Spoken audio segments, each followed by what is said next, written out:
O mga boss, nandito si Boss D. Mag-iwan tayo ng Bakas ni Boss D. O kung alam nyo yung location na to mga boss, punta nyo na. Pang merienda yan mga boss. O gigikas po na natin yung price nyo po. Yan. Ito, location natin o. Yan. Kita-kita naman mga boss. Yan. Kung alam nyo yung location na to, punta nyo na. So, yan.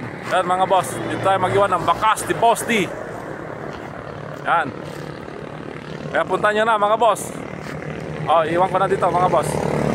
Mga boss, dito tayo mag-iwan ng Bakas ni Boss D. Yan. Tingnan nyo na lang dito mga boss.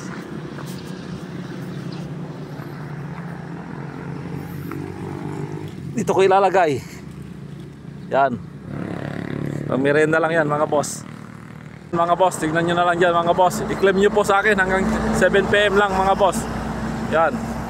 Yan ko nilagay. Tingnan nyo na lang dyan mga boss. May rolls tayo dyan mga boss. May mechanics po tayo dyan na nilagay. Kung hindi nyo masunod yung mechanics po natin mga boss, sticker lang yung makukuha nyo dyan. Ito yung location natin. Yan.